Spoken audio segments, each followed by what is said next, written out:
Awesome. Okay, you should have all gotten that notice that this session is going to be recording. And then, of course, we would love to see your faces. We love engaging with you all on camera, but if you feel more comfortable being off camera, that's completely fine. And also, we know that many of you are still calling in from home. So as always, your kids, creatures, podmates, and housemates are welcome. And particularly for this session, I encourage all of you to have something to take notes, something to process your thoughts, even if it's just doing a light, small doodle, whatever you need to really sit with what we're learning today. So, as always, I like to offer these invitations for all of our folks. Today, we invite you to listen deeply, to embrace discomfort and notice tension. Maybe you hear the word failure and you're already feeling yourself grip and tense up or breathing heavily. Make sure you're taking those big, deep breaths. When you do notice that comfort or discomfort or tension, feel free to explore those questions. Ask yourself, why am I feeling this way? What is this bringing up for me? Don't be afraid to take risks. Ask questions, be vulnerable. Remember, don't let the perfect be the enemy of the good. And then finally, we invite you all to hold each other with compassion. This is a learning space. And we know that social justice work is a practice in itself. These systems of oppression weren't built in a day, nor will they be dismantled in one.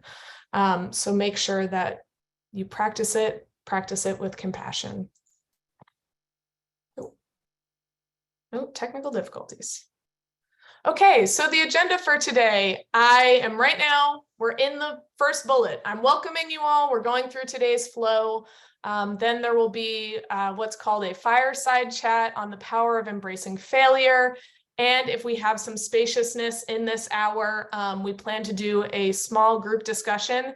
Yes, there will be breakout rooms. This is my gentle challenge and invitation for you all to stick around for those, because we will have a space to reflect on our relationship with failure and practice getting comfortable talking about failure, which we know can be really difficult for many of us. So, on that note, I want to share a quote with you all from the blog post that inspired all of this, Failing with Integrity and Defeating the Shame Spiral. And the quote is, "The stigma and shame surrounding failure can make us feel like when we fail, we are worthless, that we are replaceable. Failure can create opportunities for learning and growth. But too often, the fear to acknowledge failure out in the open results in doing our learning in private or not engaging in the learning at all." That is a quote directly from Zaineb, which I am so excited to be able to introduce her today and to be in conversation with her.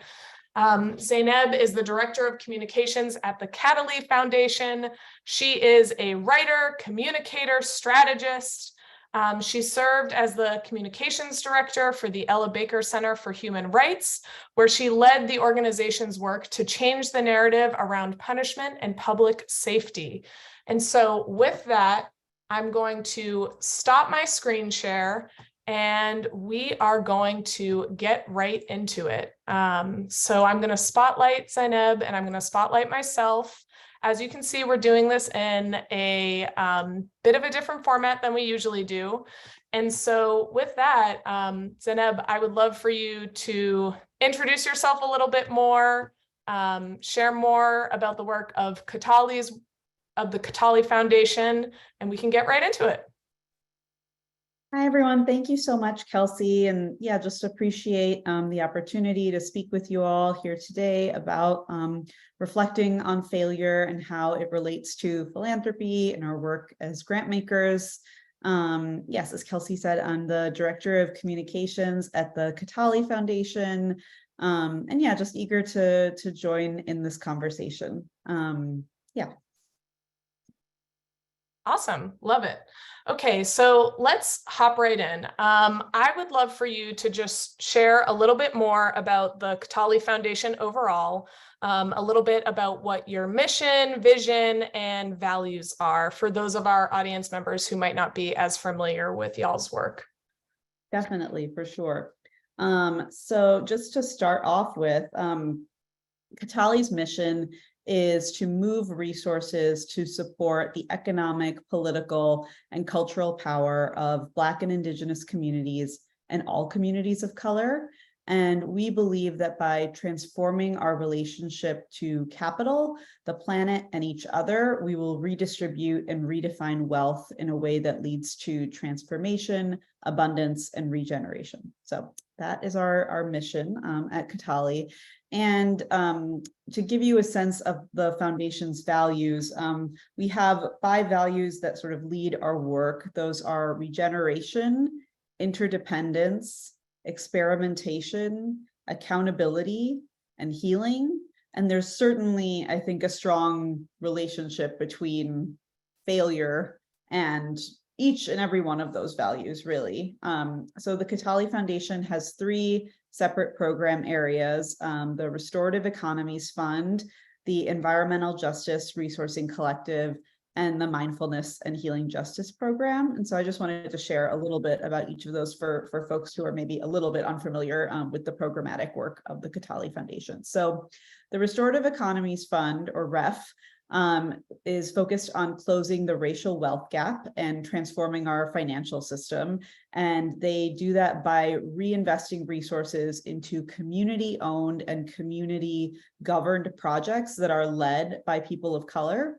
And that fund's mission is to support projects that focus on shared prosperity and self-determination rather than sort of an individual riches model of wealth. And then the Environmental Justice Resourcing Collective is our participatory grant-making program. So that is a group of 9 women of color environmental justice movement leaders. And that collective formed in 2020. And it resources work that builds power in communities of color and grows movements for racial, social, economic, and environmental justice. And I think one of the things that's really unique about that collective is that they have a very intersectional definition of environmental justice. So it really kind of touches on all social justice issues that we're all familiar with. And also because it's a participatory grant-making collective, that work is really led by people who have been most impacted by environmental racism, by climate change, and by unjust systems. And then our third and final program area is our Mindfulness and Healing Justice program.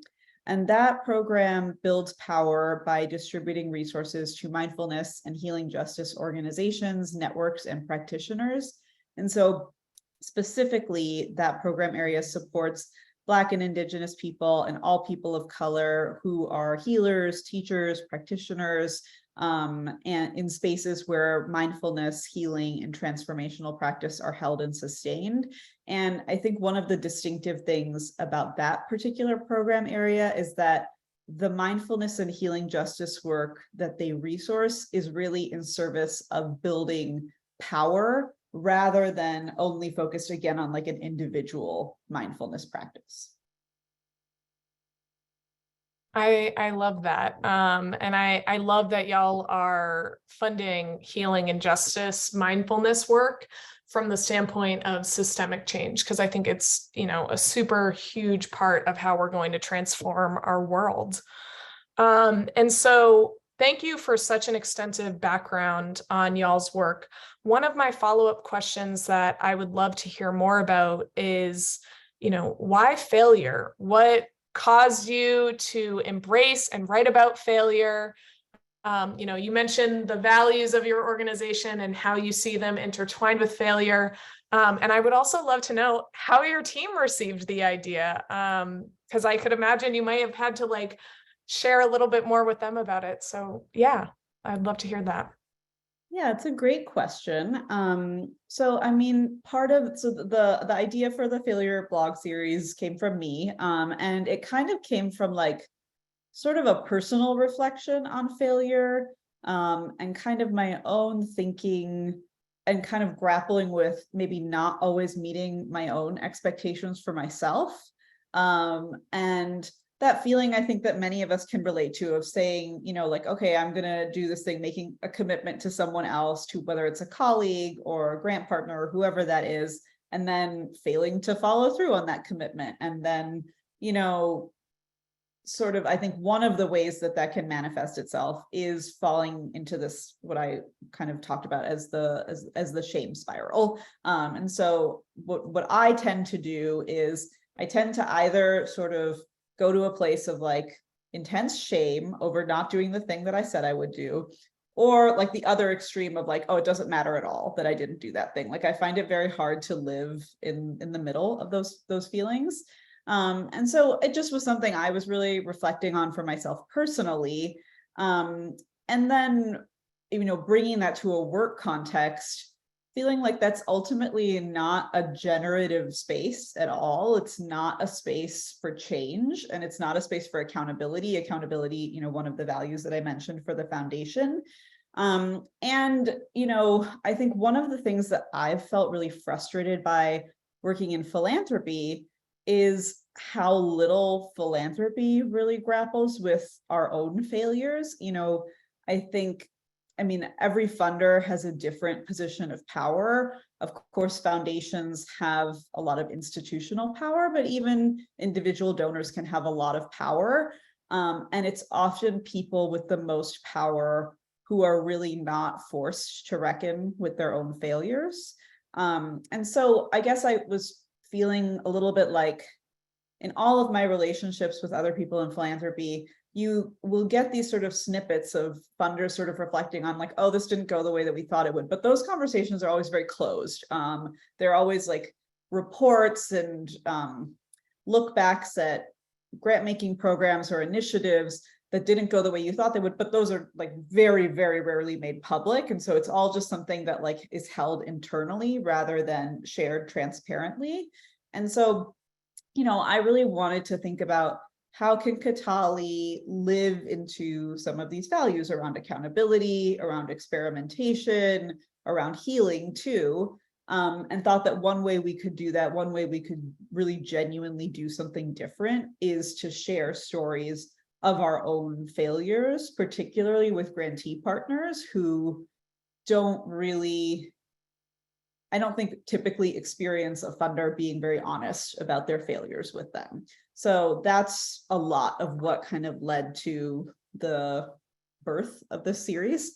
And I think, Kelsey, you asked a good question about like how the team reacted. And I feel like the team really leaned into the exercise. I do think it took sort of like some uncomfortable moments because some of these conversations happened over like a Q&A. And so it's like, it's a really vulnerable place to speak so openly about failure. And particularly for people of color, it is a very, very vulnerable space to speak about failure because, as we all know, people of color tend to be, in philanthropy and not in philanthropy, tend to be scrutinized, tend to be punished more for failures, right? And so, Kataly is largely a team of people of color, women of color. And so it's sort of like we have this position of institutional power as funders, but then personally, there's also like a vulnerability there. So really wanting to kind of honor that, people have to figure out what they really feel comfortable sharing and not wanting to push people to share more than what they were ready to.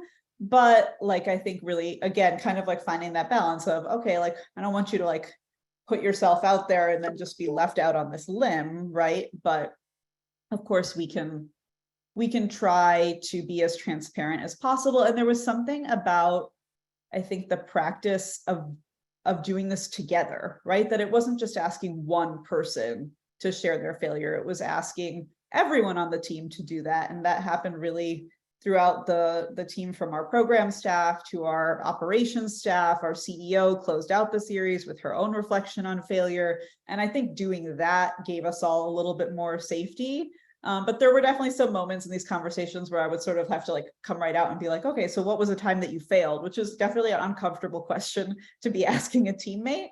But I think part of what helped was that in those conversations, I was really clear with people, okay, whatever you say in this space, like I'll work on editing it, but you will definitely have the opportunity to kind of review and tell me what you feel like you're okay with sharing and not sharing. So anyway, I'll pause there. But that was a little bit of what the process was like. I appreciate that, because I think, one of the things that I've even realized, and it's super silly, right? For those of you who who have just joined us, I was wearing this hat earlier. It says failure is an option. And when I first bought it, I was like, oh, this is just a really great reminder for me to have. And, I'll wear it and it will be great. I happened to also buy it on a day that I had a dance performance. So I was like, this is a reminder that I haven't been in a live performance in a long time. And if I mess up, it's okay. The first time I wore it out in public, I couldn't stop thinking about it. I was like, I have failure literally across my forehead right now. I was shocked at how much I was like in the grocery store and I was like, oh my God, what are people thinking about me? And that was a moment for me where I was like, oh, wow, you thought you made a lot of progress on this. Good thing you have this webinar series coming up where you can have this awesome conversation. And so, hearing you talk about that a little bit more, I know you mentioned with your teammates, you said, hey, like you'll be able to look at this and edit it yourself. But when you were starting to have that one-to-one conversation, knowing that many of the folks here today, they aren't necessarily communications directors, they're not necessarily going to be publishing similar blog posts, but they are hopefully going to be having conversations with their peers, their community members about failure. What are some of the tips that you would share with them about, building that trust and those ties to get to the root of those really meaty conversations that, like you just said, it's super vulnerable, and you hear, how did you fail today? And you're like, whoa. I would love to hear about that.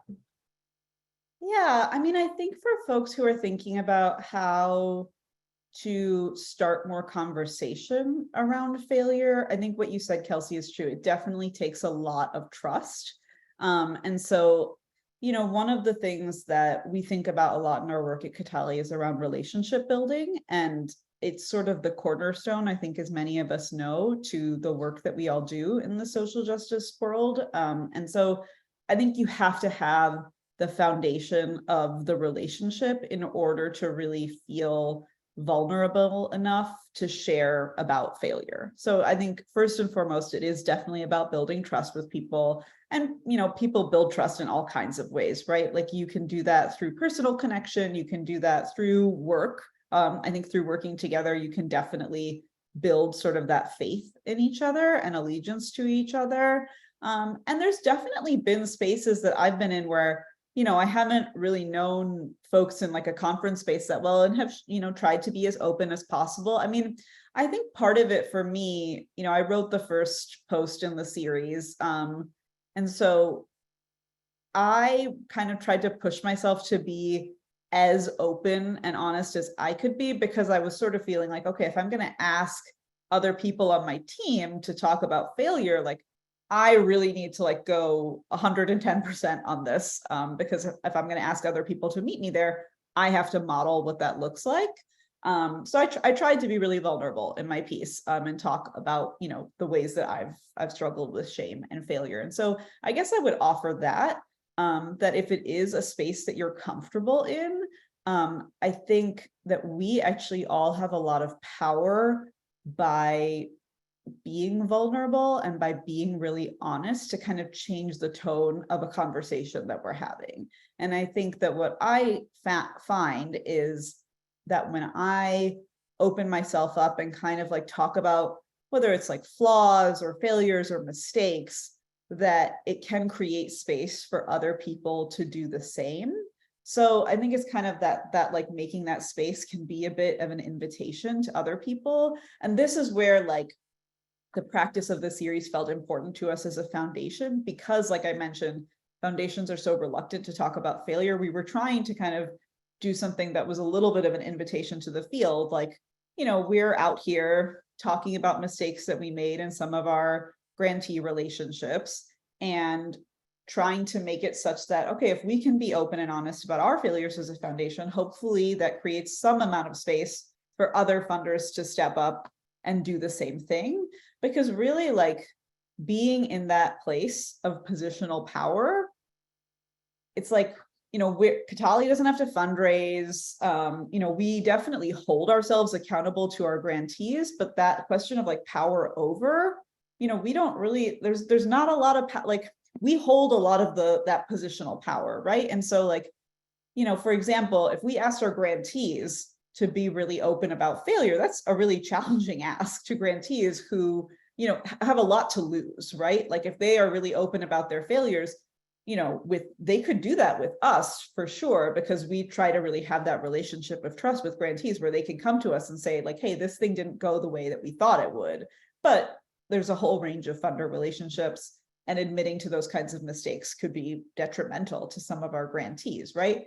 But for us as funders, there's kind of, I don't want to say there's less at stake, but in a way it feels like there's less at stake. Like, it's not like somebody's going to like pull resources, like, it's not like somebody can pull resources away from us when we admit a failure. So it kind of feels like a way for us to use our power in a way that is strategic, and in a way that, again, creates some of that invitation. I think I've kind of wandered away from your question a little bit, Kelsey, but to get back to it a little bit in terms of like how people can be in greater conversation about failure, I think there's a few things that I would offer, which is like, if you're working on a project or an initiative together, I think one way you can make space for this conversation is really taking time, like throughout that project, or at least at the end of it, to reflect on like how it went for you and whoever else you're working with.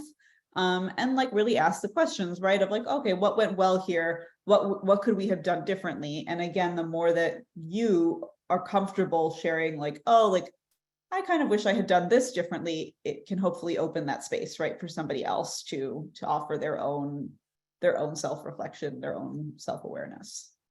I really appreciate that, because what I'm hearing from you is like part of building trust is also being open and vulnerable, right? And like you just said, leading from example. And one of the things that I've talked about with some of my teammates and in past work that I've done is when I've done some grassroots organizing work, the way I've organized my meetings is at the end of every meeting, it's action items. And at the beginning of every meeting, it's revisiting those action items, not necessarily from a place of, oh, you didn't send that email and we're going to publicly shame you, but rather just a place of like, hey, we all know this is coming. We all know, like, this is the space to say, hey, I totally dropped the ball. It didn't happen. And also a space to say, hey, I dropped the ball, and like, here's maybe how I could use some extra support to make it happen differently. And I think, particularly what I'm hearing you say is like the reoccurring practice, right? The key name, practice, is so important, because, if I just walk into a meeting with one of my colleagues and say, how did you fail this month? They might say, I didn't. But if it's something that we are constantly saying in every meeting, just saying, where did we not meet our goals? Where did we, fail to be a good partner? Creating that space for the practice of it, I think, can help remove some of that, personalizing of it, which we know happens so much. You started to speak to this a little bit in, I think, all of the questions thus far, but I would just love to hear about it more specifically. Can you talk more about the intersection of power, identity, social justice, and philanthropy? And I feel like each answer you've teased it out a little bit, but I would just love to hear a deep dive into those topics. Yeah, so a very small question. I appreciate that. Yeah, not hard at all for a Wednesday afternoon as we're starting to like wind down mentally, or maybe wind up, who knows? Yes, so I think there's a lot here to this question, and power is a really sort of fascinating thing to reflect on when we're thinking about failure, which is why I've kind of brought up power a lot. And okay, I think one of the ways that this comes up for us, at least at Kataly, is our CEO, Amaka Agbo, often talks about our team as a team of what she calls practitioner funders. So a lot of the folks that do our grant making sort of directly come out of the spaces that they make grants in. So Amaka is the managing director of our Restorative Economies Fund, and she, really developed the framework for restorative economics and led, these community-owned and community-governed projects in consulting work through for many years prior to working in philanthropy. And similarly, in our mindfulness and healing justice program, folks are practitioners in those spaces. They have been part of social movement spaces for a really long time. So this is getting to your question, but that really deepens, I think, the connection between the grant making and the folks that are redistributing resources. And it also changes the power dynamics of those relationships, right? Because, traditionally, you might have somebody making grants who is very distant from the field that they're making grants in. And that leads to a particular kind of power dynamic. And then when you change that relationship and when it's much closer, when you're potentially making grants to organizations that you've worked with in the past as a peer, the relationship is really different. And that's not to say that there isn't still a lot of power dynamics at play, because we're still a funder, and the organizations that we're funding are still grantee partners. And we have to kind of be really vigilant about acknowledging the power that we hold while not letting those power dynamics prevent us from engaging in meaningful relationships with our grantees. So part of what I mean by that is that some of our grantee partners might want direction or expertise from us. And I think sometimes in social justice philanthropy, there is a tendency for funders to, not want to be overly directive or prescriptive with grantees, which I think is really, really important. But there's a point at which if a grantee is seeking knowledge that you have as somebody working in philanthropy or as a donor, that you're actually doing a disservice by withholding that information or that expertise from them. And there's a way that being aware of the power dynamics isn't strategically helping the relationship.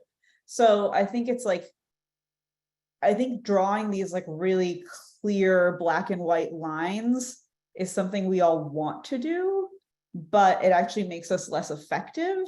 And I think part of the way that we think about power and identity and social justice is really in embracing the fact that it's, a lot of these relationships they exist in that sort of gray space where we are both peers and partners and allies. And then there's also the funder and grantee relationship that's at play there. And so there's not some really neat and tidy rule of, how you engage with a grantee partner. It's going to change based on who the partner is, what your relationship to them is, what the questions are that are coming from them. And I think sometimes those relationships can make funders wary of conflict of interest or getting too close. But I think by leaning into, again, that gray space, we can actually, I guess, sort of enrich those relationships that we have with each other and not distance ourselves so much from the work that's happening. I really appreciate you naming that. I was just having a conversation with someone who's considering being a host organization for giving circles. And that, kind of multitude of hats dynamic was coming up where the co-founders of the Giving Circle were envisioning something envisioning the functionality of the Giving Circle very differently than the host organization. And one of the things that was shared with me was, I just don't know why I'm just really fixated on this. And I don't know why. And as we started to dig deeper, what we realized is that, part of the reason why this person was having such a hard time with it is because they identified with the identities of the folks founding the Giving Circle and didn't necessarily agree with their political analysis. And so this whole time they were trying to divorce themselves and keep like just the host organization Philanthropy hat on, while also recognizing like, oh, this is personal for me and I have personal thoughts on that. And so, I'm curious to know if like how you've seen some of your staff navigate that, and if you've been in a position where you're navigating that multitude of hats where maybe you're an ally to these grantees, or maybe you're part of the demographic base that they're organizing. What are some of the ways you can hold those multitudes of hats with grace while also acknowledging power? I know you started to answer that a little bit. And I know that you aren't necessarily like specifically as deep in the grantee work as some of the program officers, but would love to hear your thoughts. Particularly too, we always encourage collective giving groups to give beyond the dollar. And I can see spaces where that tension of like, yes, I have a background in comms. I'm not saying you have to do it this way, but this is what I've learned over my life, and maybe try it, but also, again, not trying to be prescriptive here. Would just love to have you flesh that out a little bit more.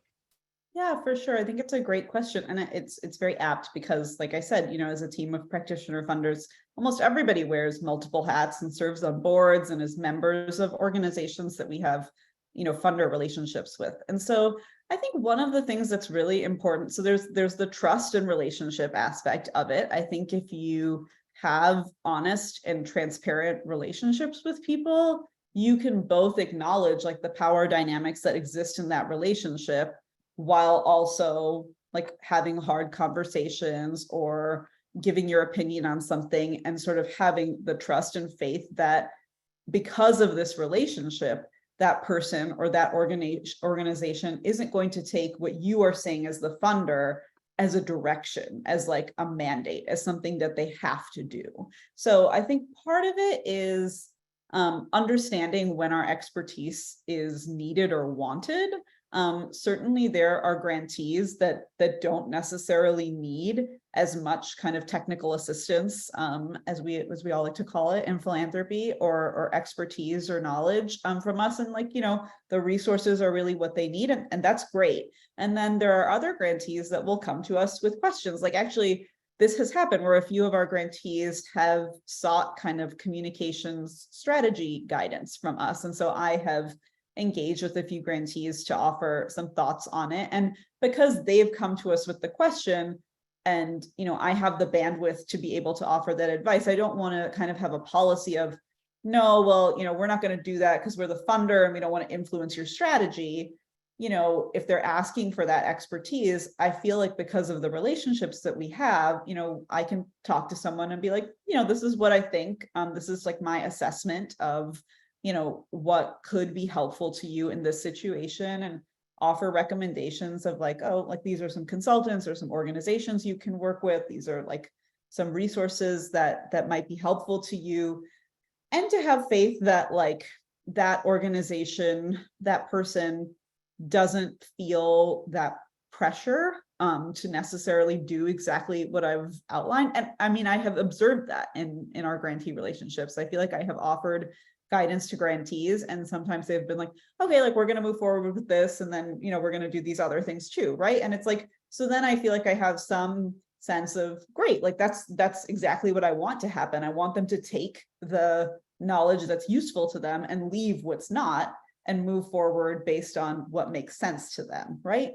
And I think it never hurts to name explicitly, right? Like, this is just my feedback, my guidance, my advice based on like, situations I've been in the past, and is not at all like an instruction or a directive for you to follow. Because I do think very, very often donors, program officers, funders can get prescriptive around what they expect grantees to do.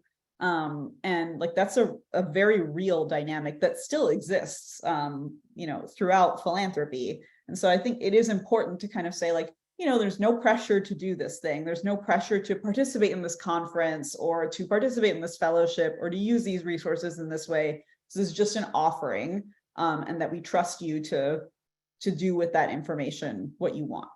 Yeah, I love that. And I think, one of the things I'm hearing you say is just that importance of that interconnectivity, right? Because you are all part of the same ecosystem. You wouldn't be funding these organizations if you didn't believe in the change that they were seeking to create. So why wouldn't you offer your expertise when asked for, when sought after? And I don't know, to me, I'm like, it's just like snapping into place. Yes, ecosystem, of course, we're all interconnected and want to support each other, while also naming, here's my positionality in this, and knowing that, don't feel pressure. I love that. You've started to talk about this a little bit, but I would love to hear more about how have you all offered care for your grantees when you've failed? You all talk about it a lot in your blog series about, what harm repair and trust building look like. And we have talked about trust building a little bit. But I would love to know a little bit more about, what that dynamic has looked like, in addition to, how have you shown care for yourselves? Because it can be really hard to acknowledge that, particularly, often when I was reading the blog posts, what I was walking away from it with was this piece of like, oh, wow, like these moments of failure are also moments where folks like maybe didn't live up to their values as high as they wanted to. But that's also very human, right? We have these like really, not necessarily like high standards, but values that we really try to work towards, and we don't always get there. So I would just love to know like what the care towards the grantees, towards yourself, all of that has looked like throughout this process. Yeah, it's a great question. Thank you for that. So in a couple of the pieces specifically, our program staff kind of reflect on like very particular and specific mistakes they feel like they've made with grantee partners. And so one of those is from our Mindfulness and Healing Justice program. And they talked about, so Kataly is a spend out foundation. Within the next 10 years, we will have spent out all of our assets. And, one of the pieces of that is, you want to be really, really clear with grantees, right? That this is not a foundation that will exist in perpetuity. These are not grants that are going to be renewed for like 5-10 years, because we're not going to exist for that long.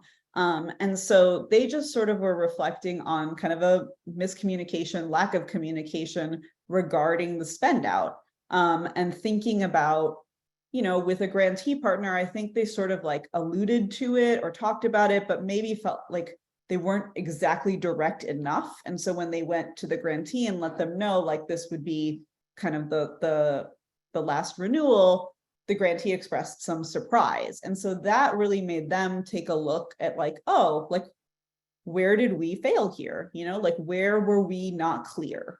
And so I think part of that is, part of that repair is really just acknowledging what happened, right? So to say, like, we weren't clear in our communication about this. This is what we wanted to tell you. This is what we were trying to communicate with you. And then a big part of this whole process is also really like a commitment to move forward differently. Because I think otherwise it's like we just end up kind of like this, like we make a mistake, we apologize, we acknowledge, and then we make the exact same mistake over and over and over again, right? So like a big part of the repair is moving forward differently. So, one of the things that they reflect on in this piece is around, okay, like, how can we sort of be like really, really direct and clear about the timeline for grants? And so now, like we've started to, rather than just like talking about it verbally, it's included more in like written communication with grantees, in grant letters. It's something that is repeatedly talked about so that it's not something that's like lost in one conversation and it's brought up multiple times, because one of the things that a spend out foundation can do to be accountable to grantees is to really prepare them for when the grants are going to end, right? And to like make sure that they have the relationships with other funders and have the connections to other resources that can continue to sustain them after their grant from us is done. So it's really thinking about, okay, how can we be more direct? How can we be more communicative about this? And I think it was a moment for them to reflect on like, when you have kind of a hard conversation, when you're going to tell somebody something that they don't want to hear, we can all have a tendency to sort of dance around it and be, indirect. And that really can do a disservice, right? Because it can mean that the person on the receiving end doesn't really understand what you're saying. And so I think it's like a reflection from them, like, okay, we can just be really upfront about what we're trying to say. Like, if this is the last grant, we have to say this is something funders do all the time, just like come up with sort of euphemisms to avoid telling people bad news. But the news is still bad, so we have to just be more straightforward about sharing that news. And then the other example is from our Restorative Economies Fund team, where they had discussed an interest, because that team does loans in addition to grants. And so they had talked about an interest rate for a loan with a grantee partner. And then this was like very much early on in the life of the fund, while they were kind of still figuring a lot of things out. And then when they went back to the grantee partner, we had sort of changed some of our guidelines and policies around how we structured some of the loans. And so the interest rate had changed. And the grantee partner raised it with us. And then we sort of went back to see, okay, well, can we honor what we originally told them? And ultimately we could. So that was one way to repair that harm, is to be like, okay, like, thank you for pointing this out to us, that like what we told you initially is not what we came back to you with, and how can we kind of honor the original commitment? But one of the things that the team reflected on there was that, like, as we were sort of figuring out, can we hold this original interest rate? We weren't communicating that to them. We were kind of just like doing that internally. And so I think that's another place where they were really reflecting on, okay, like, we could actually share more throughout the process. I think there's, again, a tendency of like wanting to get everything just right before you share it with someone else. And I think we can all understand and empathize with the desire to do that. But like, a lot of times when we do that with our grantees, we really like just leave them twisting out there. And they don't know, like, oh, they're actually trying to make this work for us, or they're trying to like get more funds for us, or they're trying to gather more resources for us from other places. And, this kind of goes back to the power dynamics thing. If we see our grantee partners as partners, then they can be helpful to us in those situations too. And by not like sharing as much information as early and as often as we can, we might be doing them a disservice, because they might be able to tell us, oh, well, have you tried this? Or this is something we're doing that relates to what you're doing. And so again, it's like a point for thinking about, how do we move forward differently? Next time, if there is this like misalignment of expectations, how can we communicate more often earlier on? Oh, this is how we're going to try to make this right. Like, let us come back to you once we've figured it out. I love that. And I think, one of the things that I'm sitting with is in my work at Philanthropy Together, I've done a lot of work around trust-based philanthropy. And one of the core questions that we get from collective giving groups all the time is, I only raise a small amount of money. One of the core tenets of trust-based philanthropy is giving over multiple years. I don't have the capacity to do that.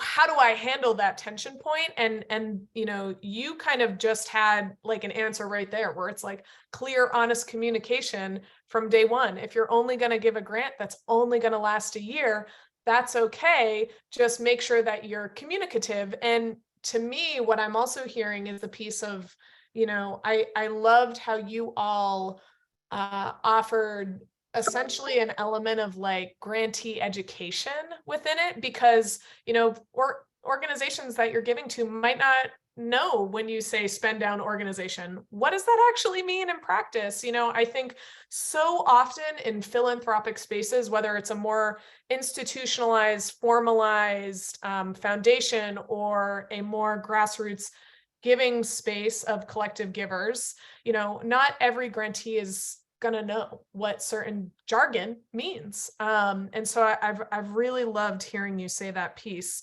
I'm also realizing that we are very close to times. And so knowing that, I want to invite program or our participants today, if y'all have questions, please feel free to drop them in the chat. If you want to come off mic, you can do the raise hand function, which in order to do that, you just go to your reactions, you click that little up button and you can click raise your hand. But as folks are starting to think about the questions that they have in mind for you, I would love for you to just offer, core key pieces of advice that you would give folks who are engaging in this sort of everyday collective giving, who want to be, more comfortable about embracing the ways that they may have failed, or at least changing their behavior for transformation. Sure. I mean, I think some final thoughts I'd offer there. I think one thing for all of us to really lean into is to think about unlearning perfectionism as like a core tenet of what you can do to be more reflective about failure, because I think it's that desire for perfection that can really prevent us from moving differently, from being accountable, for recognizing that we failed in the first place. And if we kind of push ourselves to think about not needing everything to be perfect the first time around, like in whatever your collective giving goals are, to really think of it as like, okay, I can try something, I can experiment with something. It doesn't have to go exactly the way that I think it will. And that is actually a really important learning opportunity. And as long as we make space to talk about, okay, how did this go? What was unexpected? What could we do differently next time? Then it doesn't really matter that it didn't turn out the way that you thought it would, because really nothing tends to turn out the way that we think it will, if the last few years have taught us anything. I love that. And so with that, bearing in mind everyone's time, we have 5 minutes left and we didn't get to our breakout rooms. I'm not going to rush us into those, but I will share the guiding questions that I'd pulled out. I'm going to stop the recording so folks